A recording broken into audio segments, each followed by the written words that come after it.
চলে আসলাম রোজকারের মতন। এখানে আমি সব কিছু কেটে নিয়েছি। এখানে একটু আলু কেটে নিয়েছি, মাংসটা ধুয়ে নিয়েছি, অবশ্যই চিকেন এটা দেখতেই পাচ্ছ দেখে। আর এখানে আমি পেঁয়াজ কেটে নিয়েছি। তো মনে হচ্ছে পেঁয়াজটা একটু বেশি হবে বলে আমি এইটা কাটলাম না।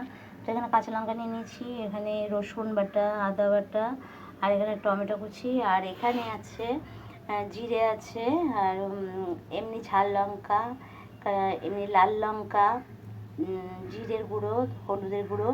তো আমি এইগুলোকে তো জানোই ভালো করে আমি মশলাটা, তাছাড়া এগুলোকে কিন্তু আমি করেছি একটুখানি গরম মশলা দিয়েছি। তা অনেক সময় গরম মশলাটা তোমরা অনেক পরে দাও, তো আমি কিন্তু সব সময় একটু আগে দিয়ে দিই, কেননা আমি যখন কষাবো মাংসটা সুন্দর একটা সেন্ট ছাড়ে। তো তার জন্যই আমি এই পেস্টের মধ্যে কিন্তু আমি মানে গরম মশলা গুঁড়োটাও দিয়ে দিলাম।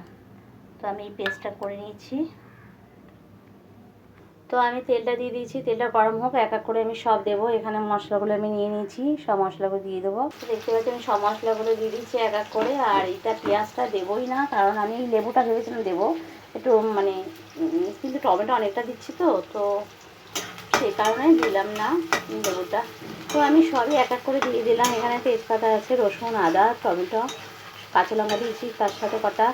তো এর মধ্যে আমি নুন দিয়ে দিচ্ছি। আজকে মাংসটা অন্যভাবে করছি, কারণ এর সাথে মাংস আমি ভাজবো আগে, পরে আমি মশলা দেবো। কারণ মাংসটা তবে এতে কী হয়, অনেক সময় আঁশটানি একটা গন্ধ থাকে, তাই এই মানে পেঁয়াজ, রসুন, আদার সাথে যদি মাংসটা ভাজা হয় না, খুব মানে মাংসটা টেস্টও হয় আর ওই গন্ধটা ছাড়ে না। তাই এইটা ভালো মতো ভাজা হয়ে গেলে তারপরে কিন্তু আমি মশলা দেবো, তার আগে দেবো না। তো বন্ধুরা, আমার কিন্তু চিকেনটা পুরো ভালো করে ভাজা হয়ে গেছে পেঁয়াজ রসুনের সাথে। এবারে আমি এই যে মশলাটা এবার আমি দিয়ে দেবো।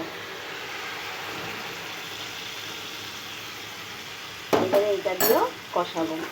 প্রথম তো তেলের মধ্যে পেঁয়াজ রসুনের সাথে মাংসটা ভালো মতো ভাজা হয়ে গেছে, কোনো রকম গন্ধ থাকবে না। তা আমি এর মধ্যে এটা স্কিপ করে গেছি, তোমাদের দেখানো হয়নি। এখানে কিন্তু আমি লবঙ্গ আর মানে এলাচ কিন্তু আমি ফোড়নের মধ্যে দিয়েছিলাম। আর গরম মশলা গুঁড়োটা তো দেখলেই মশলার সাথে আমি করেছি। এবারে এটাকে আমি খুব ভালো করে কষাবো। তো আমি এখানে আলুটা ভেজে রেখেছিলাম, তো এখন আলুটাও দিয়ে দিলাম, তেল ছেড়ে গেছে। দেখতে পাচ্ছ আমার কষানো পুরো কমপ্লিট। এখন আমি জল ঢেলে দিচ্ছি। তো আমি হয়ে গেলে ফিরে আসছি।